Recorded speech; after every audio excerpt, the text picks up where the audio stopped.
Esta es la historia del ascenso de una nación y un viaje que se despliega a lo largo de los siglos, desde su antigua y rica historia hasta su papel actual en el escenario mundial. China ha emergido como un protagonista indiscutible de nuestra era. El Dragón Rojo ha sido hogar de grandes imperios y dinastías que nos trajeron importantes descubrimientos como la invención del papel en el siglo II de la mano de la dinastía Han, la pólvora en el siglo IX, la brújula en el siglo XI con la dinastía Song y mucho más.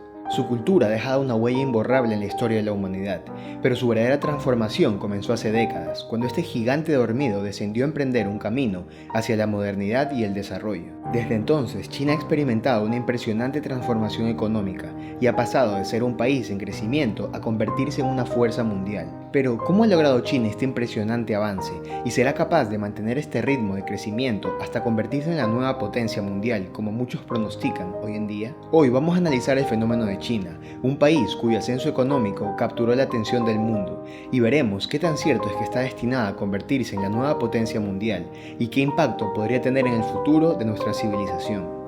Mi nombre es Adrián y bienvenidos una vez más a Inversiones 101.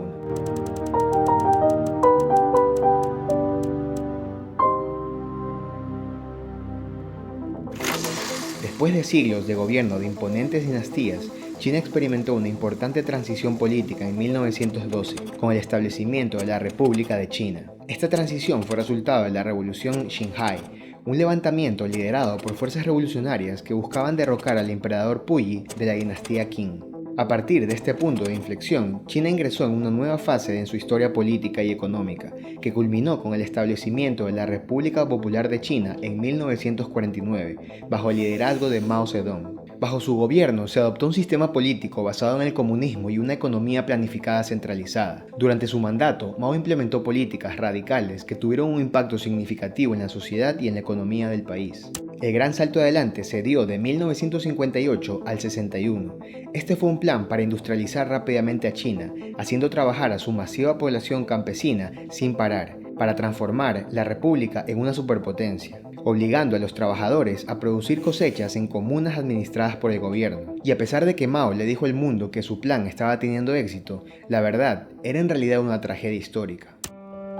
En aquella época, Mao ordenó que se duplicara y triplicara la producción agrícola y que se utilizara el excedente para financiar ambiciosos proyectos industriales y militares. Estas órdenes imposibles pasaron por diferentes niveles de la burocracia, desde las oficinas gubernamentales en Beijing hasta los jefes de las aldeas. Los funcionarios locales, con miedo a no alcanzar los objetivos y queriendo ganarse el favor de sus superiores, crearon informes falsos con aumentos enormes de la producción agrícola. Y poco a poco estos números imaginarios se iban exagerando más y más, agregando ceros aquí y allá de manera exagerada. Por eso, en 1958, al gobierno se le informó que la producción de cereales era un 50% superior de lo que realmente se había obtenido, y al creer estos informes, China vendió millones de toneladas de arroz a países extranjeros, a cambio de armas y maquinaria pesada, suponiendo que quedaba suficiente para dar de comer a su población.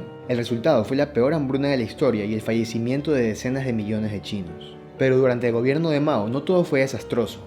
Según el profesor de Ciencias Políticas William Joseph, en su artículo Una tragedia de buenas intenciones, expone que durante el gran salto adelante hubo una importante construcción de capital que contribuyó en gran medida a la industrialización de China. El 68% de los nuevos proyectos metalúrgicos a gran escala emprendidos entre el 49 y el 64 se iniciaron después del 58. Mientras que más del 36% de toda la capacidad de producción de acero establecida entre el 1950 y 1970 se construyó en el período del Gran Salto Adelante. Además, es importante mencionar algunos resultados de un nuevo estudio en donde los investigadores utilizaron la línea de pobreza de necesidades básicas propuesta por el historiador económico Robert Allen. Allen centra su propuesta en el precio de adquirir 2.100 calorías diarias, 50 gramos de proteínas, 34 gramos de grasas, varias vitaminas y minerales, algo de ropa, calefacción y 3 metros cuadrados de vivienda en cada país.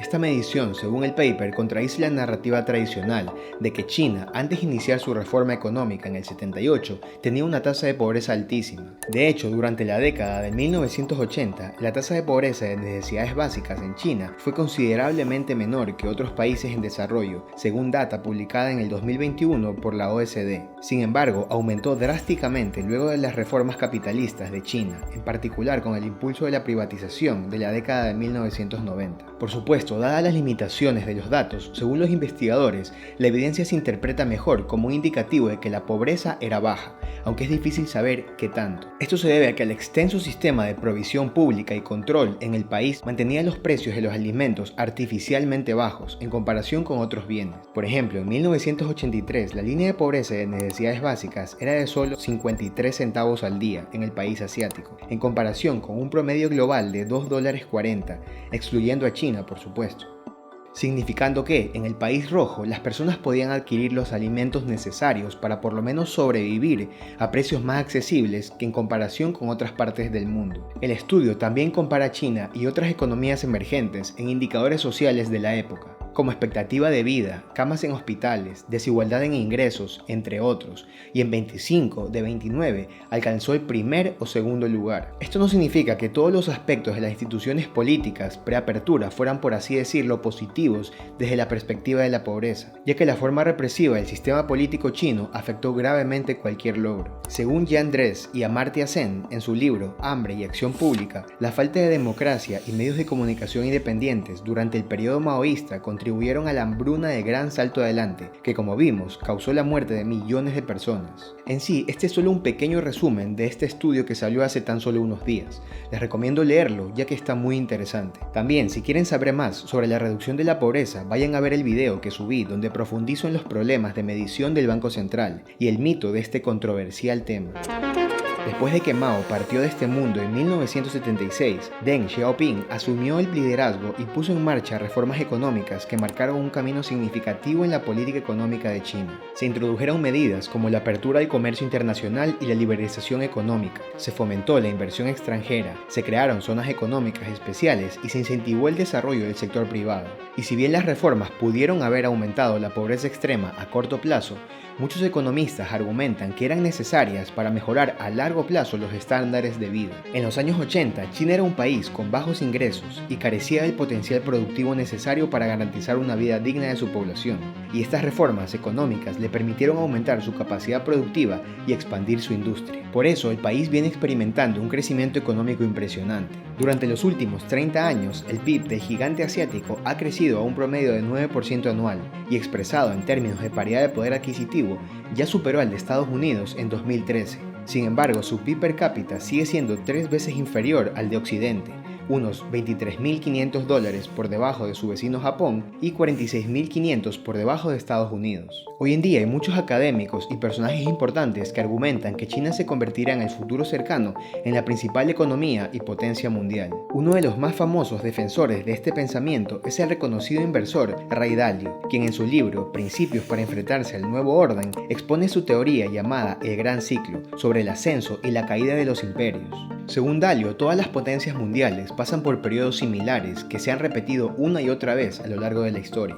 El ciclo comienza con un estado en desarrollo, que luego se estabiliza y se convierte en una potencia mundial. Sin embargo, después de años comienza a declinar y eventualmente es reemplazada. Para Dalio, una de las razones por las que ocurre es que cuando una nueva potencia emerge, se inicia un proceso de paz y prosperidad, que lleva a las personas a relajarse y pedir prestado dinero para realizar inversiones cada vez más arriesgadas, confiando en que el status quo será eterno. Él sostiene que después de la burbuja inmobiliaria, el imperio estadounidense comenzó su decadencia, ya que su deuda privada alcanzó el 170% del PIB.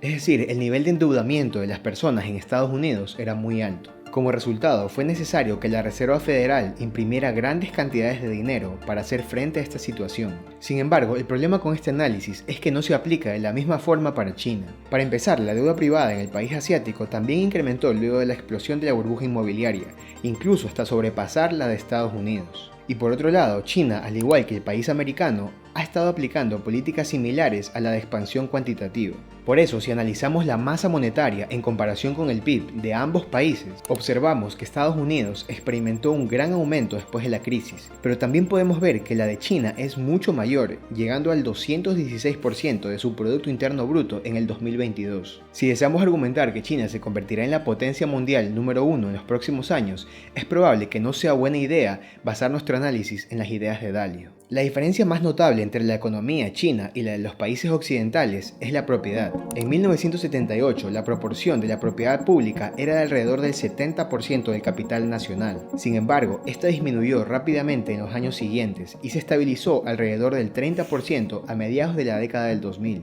Es interesante notar que este proceso de privatización se completó alrededor del 2005 al 2006 y desde entonces no ha cambiado mucho. A pesar de esto, su economía sigue creciendo y acumulando capital en diversas formas, como la organización de nuevas áreas y la construcción de fábricas y rascacielos a un ritmo acelerado, indicando que la estructura de la propiedad se ha estabilizado en lo que se podría llamar una economía mixta.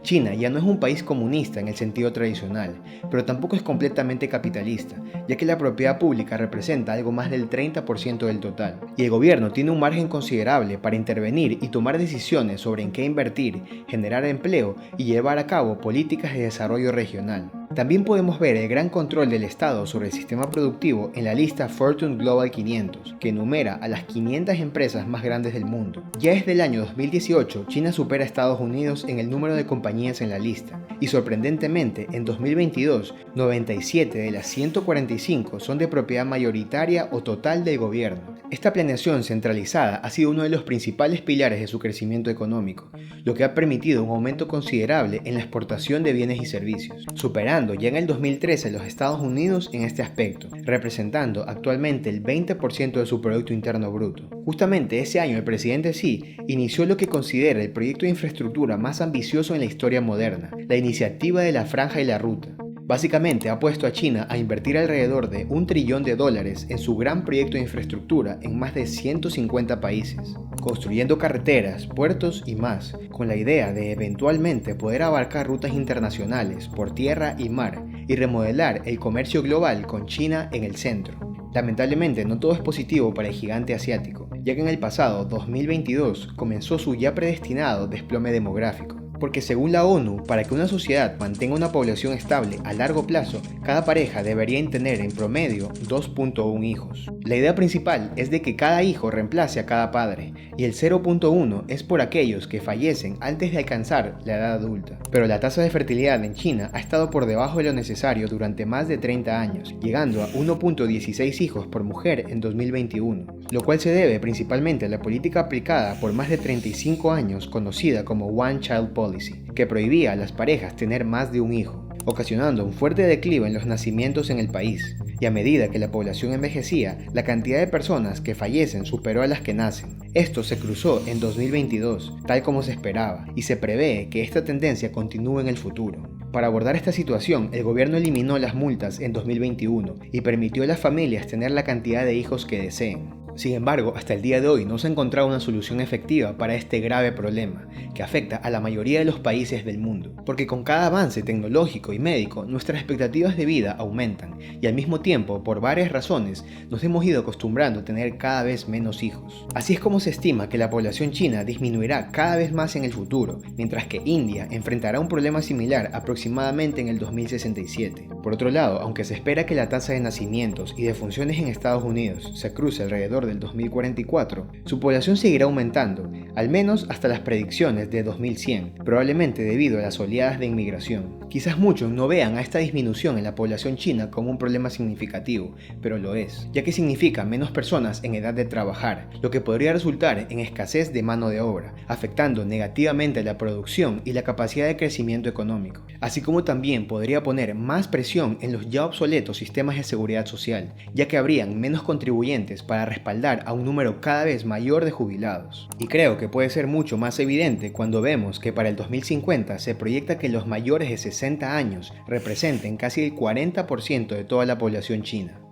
Ahora, hay un último punto que me gustaría tomar en cuenta, y es la pregunta de si el renminbi o yuan chino reemplazará al dólar como la moneda de reserva mundial. Y es que tan solo en este 2023 hemos presenciado un sinnúmero de noticias que plantean este interrogante, y mucho de este ruido es un síntoma de las tensiones geopolíticas y conflictos en Ucrania y las sanciones estadounidenses en Rusia. Como respuesta a estas preocupaciones, ha sonado mucho que varios países han comenzado a buscar alternativas al dólar y han mostrado interés en utilizar el yuan como moneda de reserva y para transacciones comerciales. Al mismo tiempo, China ha ido ampliando su uso internacional, firmando acuerdos con otros países, incluidos Rusia, para promover su uso en transacciones y pagos. Sin embargo, sustituir al dólar como moneda de reserva sería un desafío considerable que probablemente no estén buscando, ya que para lograrlo, China tendría que levantar los controles de entrada y salida de dinero de su economía, así como mantener un déficit sostenido en su cuenta corriente y proporcionar suficientes activos en yuan a nivel mundial. Esto se debe a que habrían más personas en el mundo que querrían tener yuanes de las que China necesitaría para pagar sus importaciones, lo cual es algo que ya le sucede a Estados Unidos por tener al dólar como la moneda de reserva mundial. Y es necesario señalar que el hecho de que en los últimos años se esté comercializando más en yuanes simplemente significa que los están aceptando más, pero no necesariamente que los utilizan como reserva. Claramente podemos ver que hoy en día el dólar representa el 58.6% de las reservas mundiales y prácticamente no ha variado esta proporción desde 1995. Por otro lado, el euro representa el 20% y el yuan tan solo el 2.61%, también manteniéndose estables en los últimos años.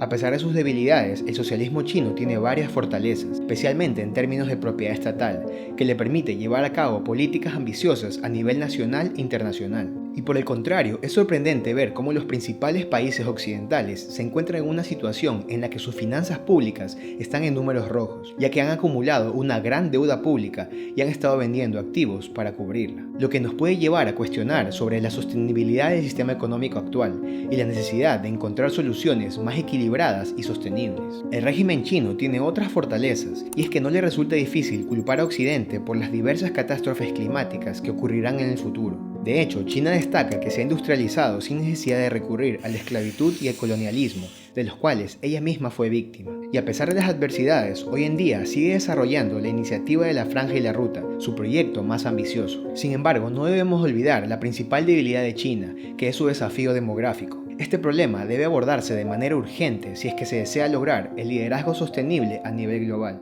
En general, este análisis nos lleva a reflexionar que aunque muchos argumentan que la República Popular China está llamada a convertirse en la primera potencia económica del mundo en las próximas décadas, nadie puede saberlo a ciencia cierta, ni predecir a qué velocidad y durante cuánto tiempo se dará este dominio global. Eso sí, debemos estar muy atentos, ya que el futuro siempre ha sido más impredecible de lo que pensamos. Muy buenas noches.